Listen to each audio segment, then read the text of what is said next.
yang penting kita nggak terlalu fokus di kuantitas, yang penting kita yang mobil yang kita beli kita tahu kondisinya. Jadi ketika ada customer kita bisa jualnya juga pede. Ada merek Jepang kayaknya yang menurut kita tuh lebih rawan rusak transmisi matic-nya. Tapi kalau kayak udah laku belum? Hah? Udah laku. Udah laku. Udah laku. Padahal gue pengen ya. Kilometer antik kok cepet hilang.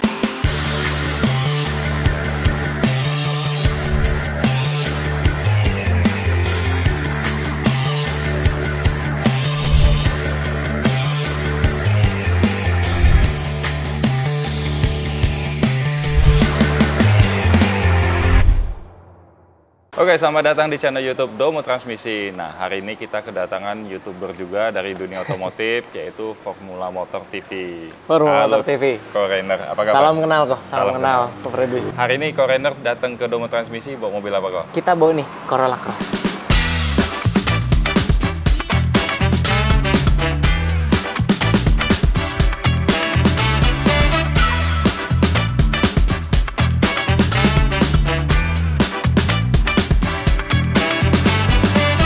Hybrid. Bensin irit? Irit banget kok. Irit banget. Berapa? 1:20-an lah. 1/20-an tuh. Dijual? Kalau ada yang penawaran bagus boleh. Oh. Kan kita pedagang kok. Oke, jadi buat teman-teman, Formula Motor TV ini channel YouTube-nya dari Formula Motor Showroom ya. Yes, betul. Itu lokasinya ada di Bekasi kok. Bekasi ya. Harapan Indah.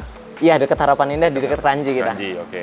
Jadi teman-teman bisa lihat channel YouTube-nya Formula Motor TV juga, Ada dagangannya juga. banyak. Betul.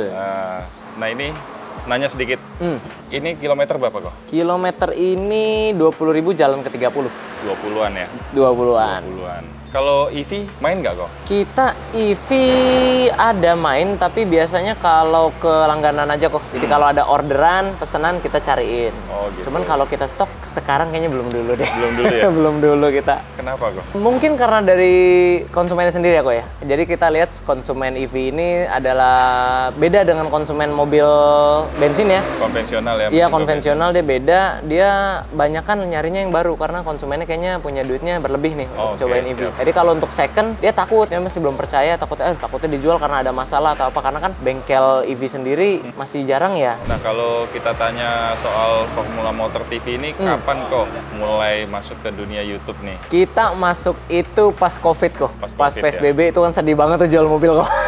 Itu kita nggak ada kerjaan gitu loh, jadi ya udah deh coba iseng YouTube itu bulan Mei kalau nggak salah, 2021 kok. 2021 sampai sekarang keterusan deh. Nah kalau kita ngomong soal mobil bekas ya kok, showroom kan, ada kriteria khusus nggak kalau dari Ko Rainer atau dari Formula Motor untuk ngambil unit? Kalau kriteria pasti ada kok. Jadi kita yang pasti mah nggak mau main mobil bekas tabrak, bekas banjir. Intinya mobil mayoritas kondisinya sehat lah, siap dipakai jauh gitu loh. Itu udah pastilah kalau itu. Kalau misalnya pernah nggak dapat unit yang tapi ternyata, wah ini ada PR-nya nih. Oh pernah, oh sering dong kok. Pasti ada aja. Nah coba cerita kok apa aja tuh, seputaran apa gitu PR? Kalau PR itu biasa sih kalau kebanyakan kita ambil mobil PR jarang ya yang dapat, maksudnya rusaknya parah gitu. Tapi kalaupun ada ya misalnya mobil-mobil umum sih kok, karena kan kita banyakan main mobil umum kok. Mobil umum ya? Mobil banyakan sih merek Jepang. Kalau kayak Hyundai gitu-gitu kita juga masih main. Cuman kalau mobil-mobil Jepang kita biasa paling dia mesin packingnya udah mulai rembes-rembes dikit gitu.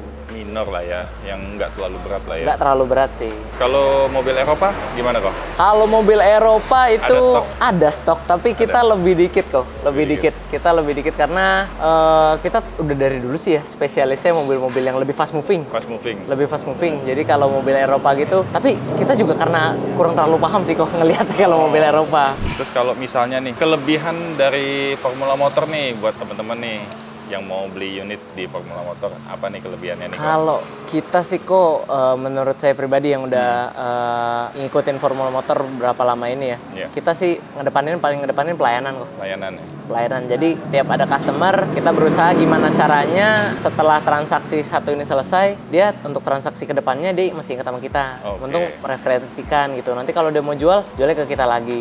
Jadi kalau untuk garansi itu udah pasti lah ya, kita ada garansi. Kalau mobil bebas tabrak bebas banjir juga itu udah pasti, karena kita juga kan bebas kalau mobil mau dicek kok. Kayak customer kita nih datang, oh suka mobilnya, tapi boleh dicek ke bengkel resmi gitu, boleh juga gitu loh. Nah, garansi yang dimaksud garansi apa nih kok? Mesin, transmisi itu kita ada sampai AC ya? Juga. Berapa lama kok? Kalau kita garansi dari 1 bulan sampai 1 tahun, proteksi sampai kita gratisin towing juga ada kita. Tuh, jadi kalau amit-amit kenapa-napa gitu kan. Nah, kalau mobil yang sering laku nih, yang paling cepat laku, sama mobil yang susah laku nih, apa nih kira-kira kok? Mobil yang paling sering laku. Mobil paling sering laku LCGC kah? Atau LMPV kah? Paling banyak sih tetap LMPV ya kok ya. LMPV. Cuman kita di Formula kita mulai dari LCGC sampai yang Alphard Hybrid itu kita juga udah ada stoknya. Jadi range kita memang luas. Cuman kalau kita yang paling banyak laku ya LMPV mungkin ya. Karena kita banyak kan juga stok LMPV. Indonesia ya. Iya. Sebenarnya mobil 3 baris. Betul, multifungsi kok. Angkut sebanyak-banyaknya. Pakai sendiri bisa, pakai sekeluarga bisa. Irit yang penting kok. Yang kurang laku nih apa nih? Yang kurang laku. Kalau yang kurang laku, kalau yang terbaru ini yang kurang laku, kita pernah coba EV itu kok. EV ya? Kita kan pertama-tama EV naik tuh kita pernah coba stok. Nah itu kurang. Mungkin karena masih pada takut kali ya. Kalau orang-orang itu ya. Masih pada nggak percaya dia beli EV second gitu. Wuling kah? REV atau apa? Iya, kita pernah punya Wuling REV. Wuling REV ya. Tapi sejauh ini kalau kita tanya Formula Motor, sampai hari ini stok ada berapa kok? Stok ready kita puluhan sih kok. Puluhan ya? Puluhan kita. Kita yang penting kita nggak terlalu fokus di kuantitas. Yang penting kita yang mobil yang kita beli kita tahu kondisinya. Jadi ketika ada customer kita bisa jualnya juga pede. Pernah nggak dapat ini kok? Unit yang oke, setelah dibeli awalnya oke-oke aja nih, nggak ada problem di engine, nggak ada problem di transmisi misalnya. Tapi begitu dijual ada masalah. Dijual mungkin baru hitungan hari atau apa, terus ada masalah. Pernah nggak kok? Ada.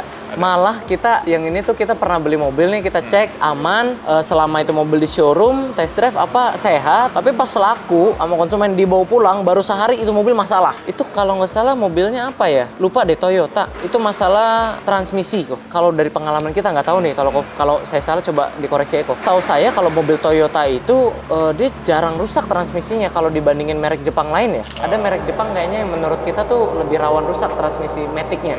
Kalau mobil modifikasi diterima nggak? Modifikasi, kalau modifikasi kita tergantung kok. Kita ada ambil mobil modifikasi kayak kemarin kita punya stok 86 Toyota 86 2012 kilometer antik. Itu dia tapi udah full body kit, velg, knalpot, itu kita masih ambil sih. Tapi kalau kayak udah laku belum? Hah? Udah laku. Udah laku. Padahal gue pengen ya. Kilometer antik kok cepet hilang. 10.000, belasan ribu kecil. Manual, matic? Matic 86. TRD atau yang non TRD. Warna? Putih. Bagus kok. Itu barangnya juga kita agak-agak sayang gitu. Belum sempat kita kontenin kok udah laku. Waduh. Laku sebelum lebaran kemarin kok, belum lama. Kalau modifannya cuman yang gitu-gitu kita masih bisa ambil tergantung mobilnya lagi tapi kok. Tapi kalau modifannya kayak mohon maaf kayak mungkin cumi darat gitu kok. Itu kita nggak terlalu paham. Jadi kita nggak berani ambil kalau begitu sih. Walaupun mungkin pemiliknya kalau kadang-kadang begitu juga paham mobil, ngerawat juga cuman kita lebih baik terima dalam kondisi standar sih. Kalau untuk warna mobil, nah itu pengaruh nggak dengan Pengaruh. harga jual? Harga jual? Yes. Pengaruh. Hitam, putih, abu, tapi tergantung sih. Balik lagi kok ke mobilnya lagi kok. Mobilnya. Jadi kalau kayak ini nih misalnya ada Alphard nih. Kalau Alphard itu banyakan mungkin Ko Freddy sering lihat di jalan juga nggak lari dari hitam atau putih ya. Kalau warna silver, abu mungkin ada tapi lebih jarang ya. Yes. Coklat lebih langka lagi. Yeah. Makin jarang kelihatan warna mobilnya di jalan itu artinya harga purna jualnya makin turun kok. Makin turun. Oh gantian dong. Sekarang gantian kan dari tadi Ko Freddy nanya nih. Yeah. Sekarang gantian kita mau belajar. Boleh. Belajar supaya kalau kita ketemu konsumen juga di showroom kita juga bisa edukasi kan gitu. Siap. Nah, kalau konsumen itu kalau di showroom nih, dia datang ketemu saya nanya, "Wah, ini mesin aman nggak nih? Pernah rusak nggak? Transmisinya gimana?" Kan salah satu matic kan orang-orang banyak yang takut tuh kalau matic rusak kan kayaknya udah mahal. Apalagi mobil sekarang kan banyak kan CVT kok. CVT itu kan kalau orang-orang tahu kalau sekali rusak mahal. Nah, emang kalau CVT itu kalau udah rusak berapa sih kok biayanya kok? Tergantung mobil ya kok. Tergantung mobil. Kalau misalnya mobil Jepang nih kok, mobil yang umum. Mobil umum. Kalau Honda-Hondaan yang kita mungkin tahu. Ya. Transmisinya suka problem. Salah satunya beltnya gampang putus. Harganya Oh gitu. Tapi range-nya ada. Tapi masih lebih ramah di kantong kok. Dibanding kalau kita ke ATPR, ke bengkel resmi. Iya. Karena di bengkel resmi sebagian itu pasti menyarankan untuk ganti satu SI. Ganti segelondong kok kalau di bengkel resmi. Dia nggak ada perbaikan kan kalau itu sih. Paham lah kita kalau itu. Jauh. Harganya jauh. Jauh ya. Iya. Kalau perawatannya sendiri kok, kalau mobil yang bisa sampai serusak itu transmisinya, itu penyebab utamanya biasanya apa sih kok? Balik lagi nih kok, tergantung mobilnya. Ada mobil CVT yang sampai hari ini masih anteng-anteng aja nih, awet-awet aja. Ada juga yang CVT yang memang udah tahunnya, masuk ke tahunnya itu memang udah mulai bermasalah. Kita ambil contoh, salah satunya kita sebut brand, kalau kita belak-belakan, kita sebut brand Wuling. Wuling Almas itu banyak, Wuling Convero, Wuling Almas itu banyak. Jadi sekitar 4-5 tahun mobil itu nanti sudah mulai problem CVT-nya. Entah dari bunyi, entah maticnya udah bermasalah. Artinya problemnya datang dari mobilnya, bukan dari pemakaian atau kombinasi? Kombinasi. Oh. Kalau menurut kita ya, Wuling Almas, Wuling Convero itu bodinya tebal, bodinya berat. Iya. Jadi transmisi CVT bekerja lebih keras? Kerja lebih berat. Oh. Karena dia ngangkut bebannya lebih berat. Karena bobot mobilnya lebih berat ya? Belum lagi ditambah penumpang kalau isi banyak. Oh iya. Belum tambah barang bawaan ya kalau mudik tuh. Iya. Kita bisa asumsi ini karena bobotnya keberatan. Begitupun di Honda, Mobilio, BRV, HRV, ya, transmisi kan sama semua tuh. Brio, ini semua transmisi sama. Kecuali Brio, mesinnya karena beda, tapi transmisi sama. L12, yang lain mesin L15 semua ya. Sampai CRV juga L15 kok. Iya, tapi cuman turbo transmisinya beda. Oh, transmisinya beda. Itu di kilometer berapa kok? Ada yang 70-an. Masa? 100.000, 70-an pernah. Brio pun pernah kita di kilometer 30 ribuan kok. 30? 36. Ini kalau misalnya nih, kan saya juga bukan yang paham-paham banget nih kok soal transmisi. Kalau misalnya saya menyimpulkan, kan saya dagang mobil juga udah lumayan lama. Ya kita banyak kali jual mobil Honda begitu. Kilometer, berbagai jenis kilometer kita udah jual. Kayak saya sendiri dulu sempat pakai GK5. Pakai itu 7-8 tahun. Kilometer 80 ribuan. Itu transmisi saya nggak pernah rusak. Nggak pernah ada kendala. Memang sih ya servis rutin sih memang. Cuman rusak sih nggak, bunyi-bunyi itu nggak pernah. Dan saya selama ini jual mobil Honda juga yang kalau pas di saya ya itu rusak parah sampai yang harus ganti CVT-nya itu sih nggak pernah. Belum pernah. Nah, itu apakah kalau yang rusak itu berarti karena lebih besar di pemakaiannya nggak benar kok? Jadi kalau kita lihat di luar faktor perawatan, cara pakai itu juga pengaruh kok. Cara pakai? Cara pakai. Cara pakai itu sering dibejek atau enggak itu? Iya, sering bejek. Stop and go, begitu go-nya kita bejek. Makanya kaki itu sekolah. Kaki itu perlu sekolah, guys. Jadi kalau kita lihat itu sebenarnya dari cara penggunaan itu faktornya paling tinggi. Sama tempat yang sering kita lewatin. Oh, medan jalannya. Ya, kalau kita sering nanjak, tempat yang curam-curam, itu kerja CVT lebih ekstrim. Apalagi pernah sampai di titik yang nanjak, si mobilnya nggak mau jalan. Penumpangnya harus turun dulu, baru dia naik. Nah, itu lebih ekstrim lagi di transmisi. Itu ngerusak CVT tuh kalau begitu. Begitu penumpangnya turun, mobil naik. Jadi kalau full penumpang nanjak, nggak kuat CVT-nya. Itu nggak boleh dipaksa sampai berarti? Kita injak pol aja dia nggak mau. Nah, itu udah bahaya. Tapi begitu penumpang turun, mobil naik. Itu kan tanda tanya sebenarnya. Keberatan dia udah sampai di titik dia udah nggak kuat lagi jalan. Jadi artinya CVT ini sebenarnya lebih cocok untuk penggunaan dalam kota? Dalam kota. Sebenarnya lebih penggunaan dalam kota. Lebih tepatnya ya. Bukan berarti nggak boleh pergi ke jalan nanjak-nanjak kayak puncak itu. Ya bukan berarti nggak boleh juga. Ya punya mobil ya bebas-bebas aja mau kemana ya. Makanya kita ngomong ini dari sisi transmisi yang lebih awetnya kan. Oke lah, cukup untuk video kali ini. Kalau teman-teman suka dengan video ini, jangan lupa like video ini.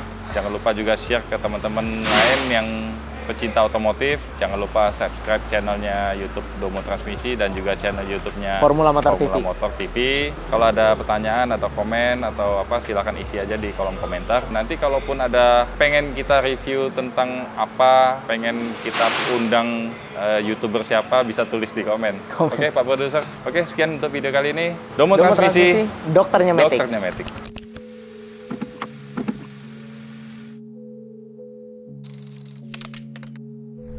Domo Transmisi, dokternya Matic.